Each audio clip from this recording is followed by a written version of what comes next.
Terima kasih. Assalamualaikum warahmatullahi wabarakatuh. Jadi mungkin agak beda sedikit. Tadi mungkin dari bapak-bapak saya yang itu agak sedikit ngerem gitu kalau dari sisi nadanya ya Pak ya. Kalau saya ini ngegaspol nih Pak. Jadi kalau saya bicaranya langsung kira-kira sebaiknya dalam pandangan saya dari yang mungkin pengalamannya kurang banyak ini, learning tuh pada saat sekarang baiknya seperti apa sebetulnya. Kalau kita lihat sebetulnya tadi kata Pak Iyas, kita bicara ada kepeloporan ya Pak ya, tentang berbagai macam sisi gitu. Saya kira salah satunya nih mungkin juga salah nih historinya saya coba gali tanpa mungkin akurasinya kurang pas juga. Penmaru MPTN, SMPTN itu ITB gitu ya Pak katanya. Kemudian sistem SKS juga ITB tahun 80-an. Belum lahir Pak. Betul. 70-an juga ya, 70-an. Selalu betul ya, selalu betul. Kemudian olahraga masuk gitu ya, langsung Indonesia tiba-tiba gandrung sama soft skill. Ada mungkin sampai sekarang kita masih punya masalah itu, tapi ternyata di asesmen APET tidak terlalu jadi masalah kan sebetulnya, sudah baik juga. Jadi sebetulnya kalau dilihat dari proses kayaknya lumayan bagus. Nah kayaknya kita butuh tahun 2000-an ini ITB kayaknya perlu buat satu lagi gitu kira-kira kita. Jadi memang jadi hal yang kalau dilihat historinya kita biasa untuk buat sesuatu yang baru. Nah kemudian kalau dari sisi premis, beberapa kali saya mewakili ITB untuk ke Higher Education Forum di tingkat Asia maupun di Asia ASEAN juga. Itu sebetulnya pembelajaran masa depan akan bertumbuh pada penerapan teknologi informasi dan komunikasi dengan tujuan untuk peningkatan pasti ya kualitas. Apa itu kualitas ya? Lulusannya itu seperti apa, kemudian kuantitas banyaknya lulusan, efektivitas artinya banyaknya resource yang nanti kita harus deploy untuk itu, kemudian berapa banyak resource dibandingkan dengan impact, dan kemudian efisiensi total resource yang dibutuhkan untuk menghasilkan lulusan. Kemudian peningkatan tajam dalam kualitas, kuantitas, efektivitas, dan efisiensi merupakan kebutuhan sekarang sekaligus norma. Jadi kalau kita bicara masa depan ya kita bicara peningkatan yang tidak kecil, bukan marginal gitu, tapi ekstrim gitu ya. Jadi itu yang jadi premis sebetulnya kalau kita lihat di banyak forum. Jadi kalau kita lihat ke depan ya tujuannya ya peningkatan kapasitas ITB dalam melakukan tridharma gitu ya, karena tadi seperti itu yang kalau kita lihat lagi titik-titiknya lulusan yang berkualitas dalam jumlah yang banyak, hasil-hasil kegiatan dosen dalam penelitian dan pengabdian masyarakat yang berkualitas dalam jumlah yang memadai. Di totalnya pada akhirnya ke jumlah dan kualitas. Nah kalau kita lihat peran teknologi ada 3 ini sebagai pengantar. Saya kira juga tadi ada peran matematika juga ya Pak ya. Jadi kalau kami di elektro sudah bicaranya matematika sebagai alat transformasi Pak. Jadi memang tanpa matematika kita biasanya akan ketinggalan jauh gitu. Nah, tadi kalau kita lihat blended learning, kayaknya kita baru sampai di alat bantu gitu ya. Jadi membantu kegiatan kita sehari-hari dalam melakukan kuliah. Alat bantu apa ya? Repositori materi kuliah misalnya gitu. Kemudian alat bantu supaya mahasiswa mengkoordinasi tugas-tugas, jadi manajemen kelas misalnya gitu ya. Nah, padahal ada hal lain dari teknologi yang sebetulnya memiliki impact yang besar gitu ya. Bahwa dia bisa jadi enabler sesuatu yang sebelumnya tidak bisa, sekarang jadi bisa gitu ya.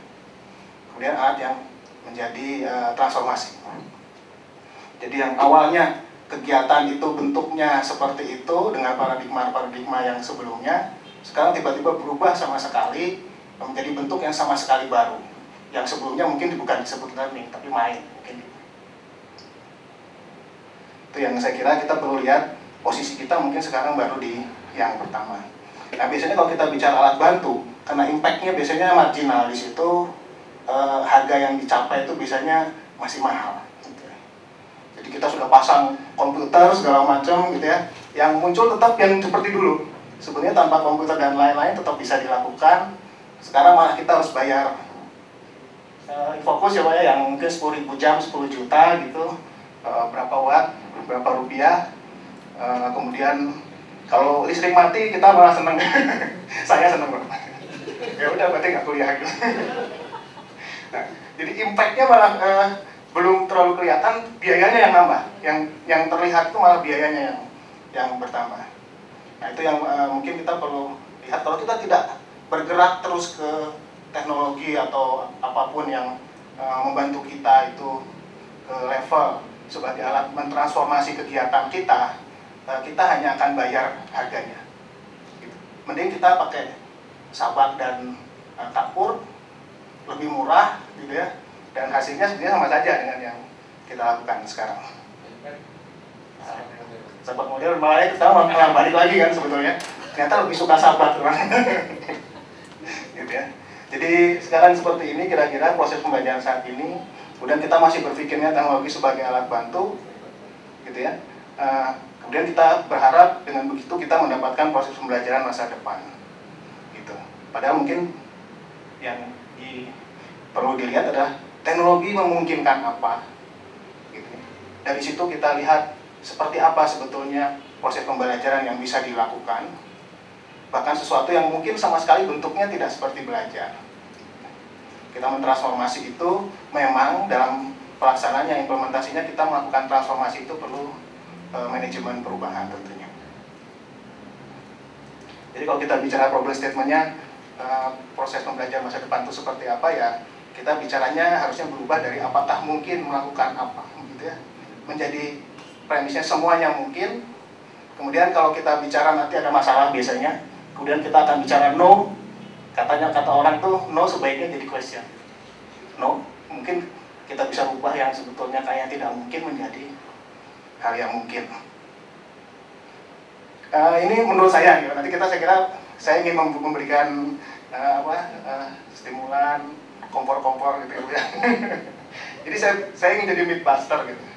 Jadi kualitas selalu tidak berlawanan dengan kuantitas, tidak selalu. Karena kita bicara ternyata kualitas itu tidak disupport oleh teknologi, gitu ya. Kemudian ada lagi yang biasa bilang ada hal yang tidak dapat diajarkan dengan cara yang baru, dengan teknologi. Ada yang tidak dapat diajarkan dengan hanya sekedar membaca. Ya kalau hanya sekedar membaca mungkin tidak banyak yang bisa diajarkan, gitu ya. Tapi kita sekarang punya media yang berbeda dengan era sebelumnya.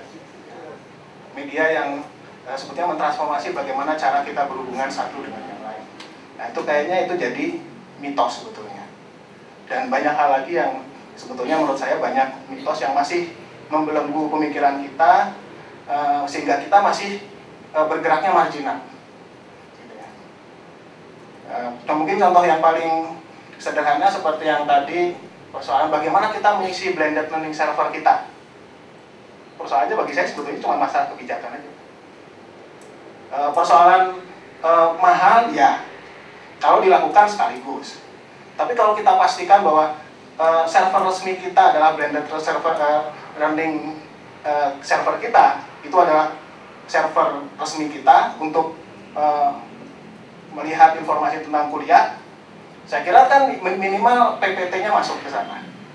Gitu ya. Tidak harus selalu pada bentuk yang ideal. Gitu. Jadi banyak hal sebetulnya kita bisa lakukan dengan simpel dan tidak mahal. Gitu.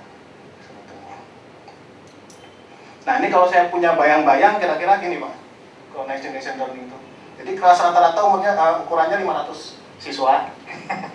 Ya kita bicara kompor ya. Nah tadi stimulan. Dapat ditangani oleh 1 dosen dan 10 orang asisten.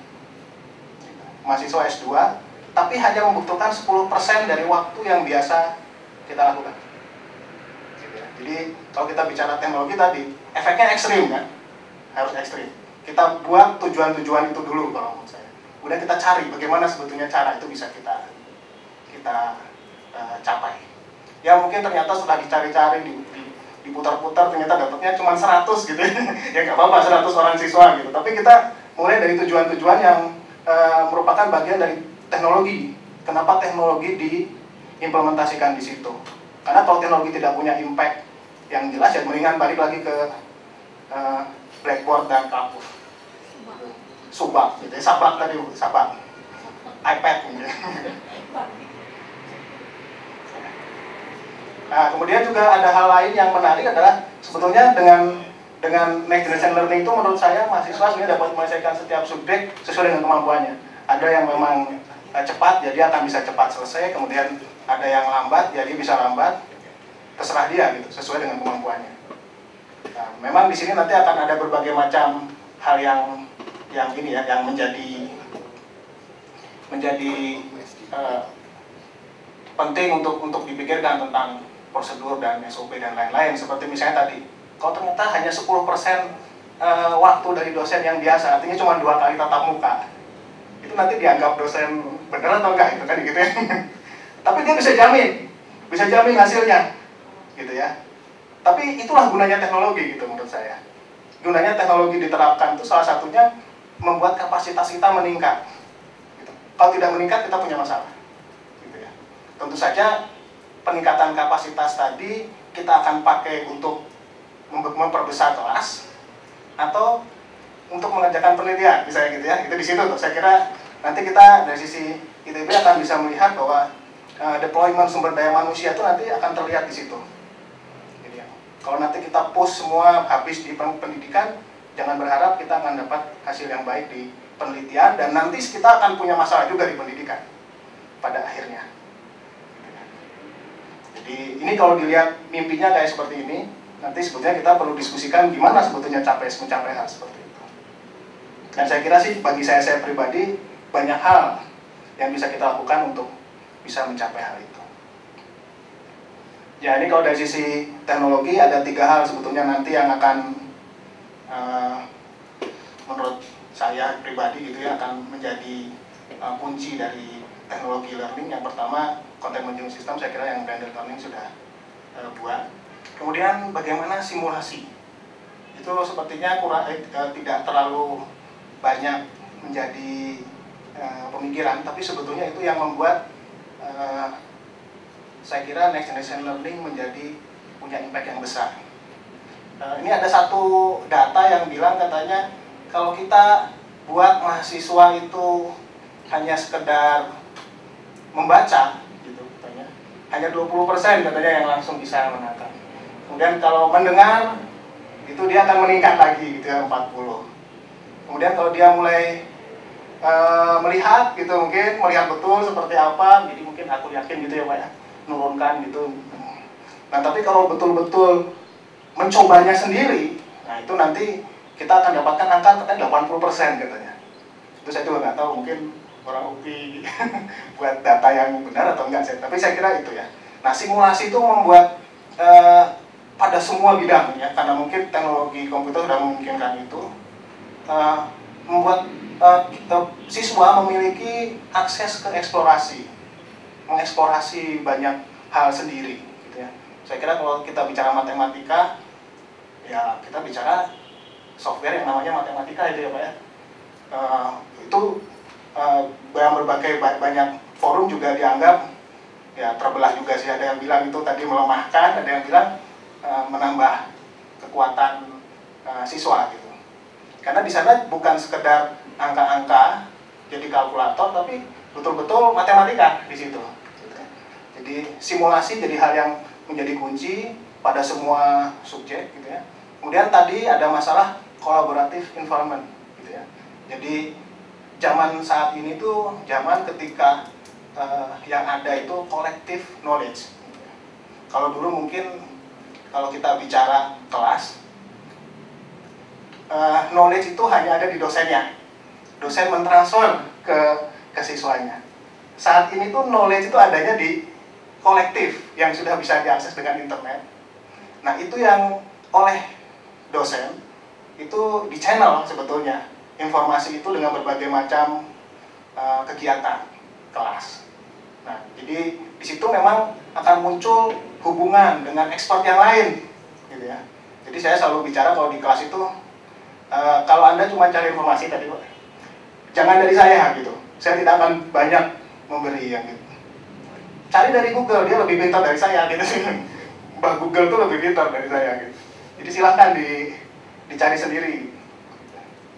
Jadi akibatnya memang dari internet tadi kita akan ketemu dengan world of expert sebetulnya kan, diskusi dan lain-lain. Bukan hanya antar mahasiswa tapi betul-betul global.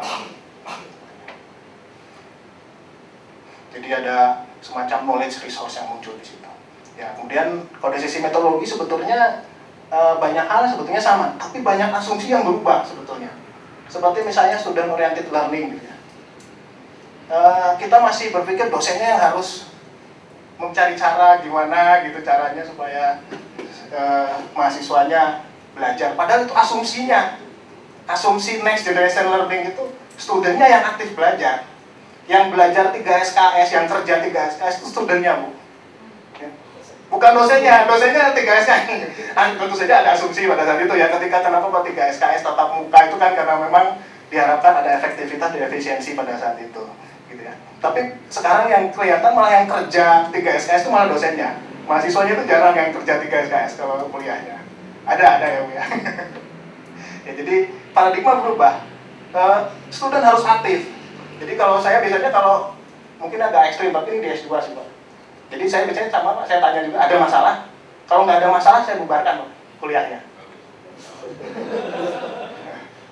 Ya sudah, nggak ada masalah. Anda lihat di blended learning saya, next topik gitu.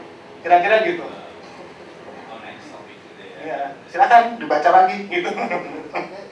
Gak ada pertanyaan lagi juga sama gitu. Iya, tapi saya berusaha mencari tadi teknik assessment nantinya Pak. Gitu ya. Jadi misalnya problem based learning, asumsinya kan grup kecil, gitu ya.